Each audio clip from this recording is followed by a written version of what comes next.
ሰላም ጤና ይስጥልን የአዲስ መረጃ ቻናል ቤተሰቦች እንዴት ቆያችሁ? የዕለቱን ሀገራዊና ዓለም አቀፋዊ ሰበር መረጃዎች እነሆ።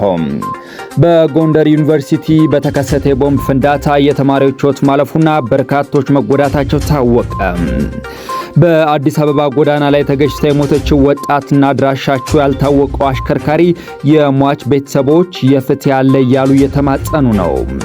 የአሜሪካ መከላከያ ሚኒስትር ቅዳሜ ዕለት ከቴህራን ጋር ስምምነት ላይ መድረስ ካልተቻለ አሜሪካ ጥቃቶችን እንደገና ለመጀመር ዝግጁ ነች አሉ።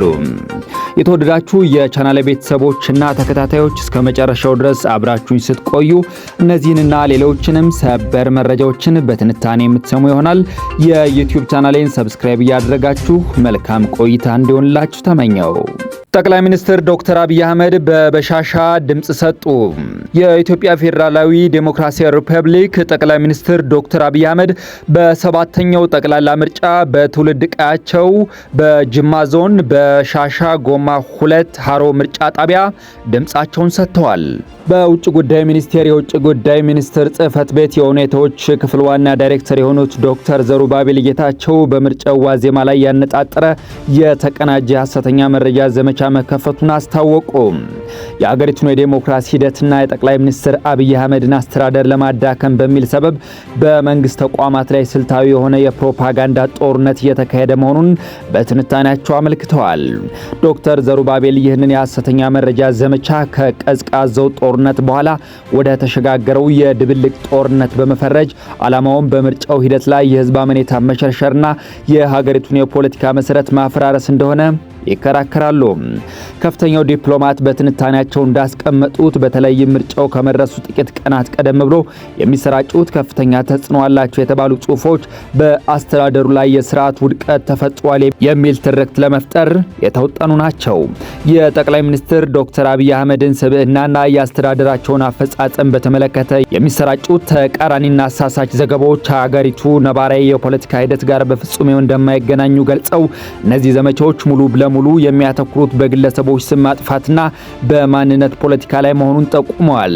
ዶክተር ዘሩባቤል አክለውም አስተዳደሩ የጀመራቸው ግዙፍ የልማት ፕሮጀክቶችና የዲጂታል ለውጦች በአንዳንድ አካላት ኒዮ ኢምፔሪያሊዝም ተብለው እንዲቀርቡ መደረጉ ታሪካዊ ስጋቶችን በመጠቀም የህዝብን ስሜት ለማነሳሳት የተሸረበ ሴራ መሆኑን አስረድተዋል። ዶክተር ዘሩባቤል የዚህ ሐሰተኛ መረጃ ዘመቻ ዋነኛ ኢላማ የተደረገው የምርጫ ቦርድንና የመንግስት ተቋማትን በማዳከም የዜጎችን ድምጽ ህጋዊነት ጥያቄ ውስጥ ለመክተት እንደሆነም ተናግረዋል።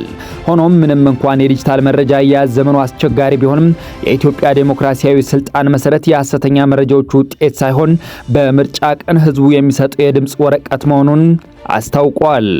ይህ የሐሰተኛ መረጃ ዘመቻ ምንም ያህል የተራቀቀ ቢሆንም የኢትዮጵያ 2026 ምርጫ ውጤት የመጨረሻ ዳኛ የሆኑት መራጮች እንደሆኑ በሰፊ ትንታኔ ጽሑፋቸው አጠቃለዋል። በጎንደር ዩኒቨርሲቲ ጤና ሳይንስ ካምፓስ የአርሴናልና የፒኤስጂ ሻምፒዮንስ ሊግ ጨዋታ በፕሮጀክተር ሲተላለፍ በነበረበት ወቅት በተከሰተ የቦምብ ፍንዳታ የተማሪዎች ሕይወት ማለፉና በርካቶች መጎዳታቸው ታወቀ። ፍንዳታው የተከሰተው የመጀመሪያው 45 ደቂቃ ሊጠናቀቅ ሲል ሲሆን በአዳራሽ ውስጥ በነበረው ከፍተኛ መጨናነቅ ምክንያት በተፈጠረ መረጋገጥም ተጨማሪ ጉዳት ደርሷል። የተማሪዎች ህብረት አመራሮችና የከተማው ነዋሪዎች እንደገለጹት በጥቃቱ የሁለቱ የሜ3 ተማሪዎች ሕይወት አልፏል ብለዋል። የሟቾቹ አስክሬንም ትላንት ጠዋት ወደ ቤተሰቦቻቸው የተሸኘ ሲሆን ከ30 በላይ የሚሆኑ የቆሰሉ ተማሪዎች በካምፓስ ሆስፒታል የሕክምና እርዳታ እየተደረገላቸው ይገኛል። አሁን ላይ ፖሊስ በካምፓሱ ገብቶ የፍንዳታውን መንስኤ እያጣራ ሲሆን በካምፓሱ ውስጥ የሐዘን ድባብም ሰፍኖ ይገኛል። በጎዳና ላይ ተገጭታ የሞተችው ወጣትና አድራሻቸው ያልታወቀው አሽከርካሪ የሟች ቤተሰቦች ፍትህን እየጠየቁ ነው። በከተማችን አዲስ አበባ መንገድ ላይ ዕለት ተዕለት ተግባሯ በማከናወን የነበረች ወጣት የጽዳት ሰራተኛ በደረሰባት የትራፊክ አደጋ ህይወቷ ማለፉ ተሰምቷል። አደጋውን ያደረሰው አሽከርካሪም ከቦታው ተሰውሯል።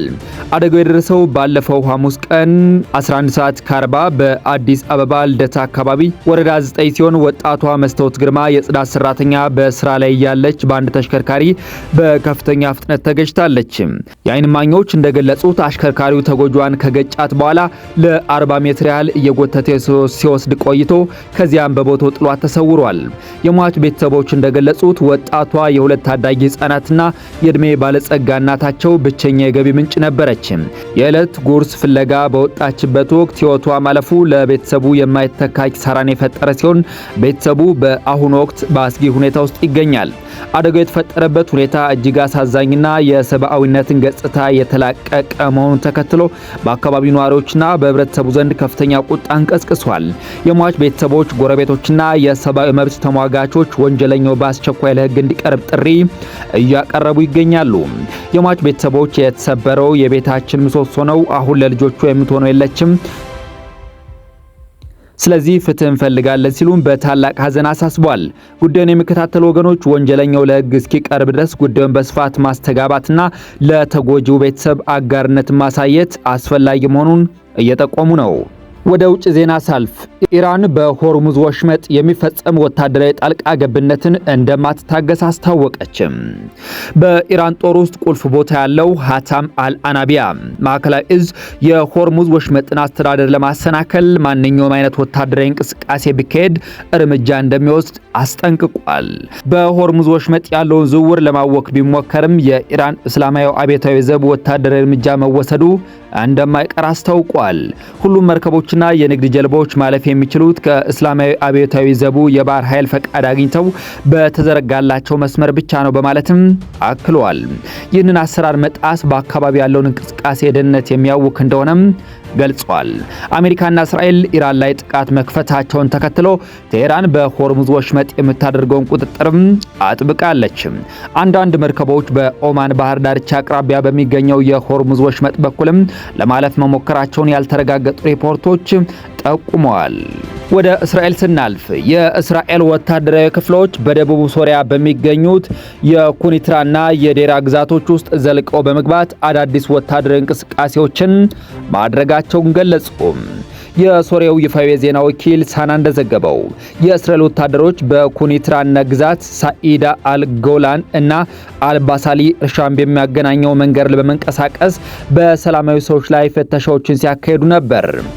በተመሳሳይ ሁኔታ የእስራኤል ወታደሮች በምዕራብ ዴራ በያርሙክ ተፋሰስ አካባቢ በሚገኘው የማሪያ ከተማ ምስራቃዊ መግቢያ ላይ ጊዜ ፍተሻ ጣቢያ በማቋቋም የግል ተሽከርካሪዎችን፣ የህዝብ ማመላለሻዎችን እና ነዋሪዎችን ሲፈትሹ እንደነበር ተመልክቷል። የማሪያ ከተማ ከንቲባ ሙዋፋቅ ማህሙድ ለዜና ወኪሉ እንደገለጹት ወደ 150 የሚጠጉ ወታደሮችን የያዙ 4 ወታደራዊ ተሽከርካሪዎች ወደ ከተማዋ በመግባት በቴሌፎን ልውውጥ ጣቢያ አቅራቢያ ፍተሻ አድርገዋል። ወታደሮቹ ምንም አይነት እስር ሳይፈጽሙ አካባቢውን ለቀው መውጣታቸውም ተገልጿል።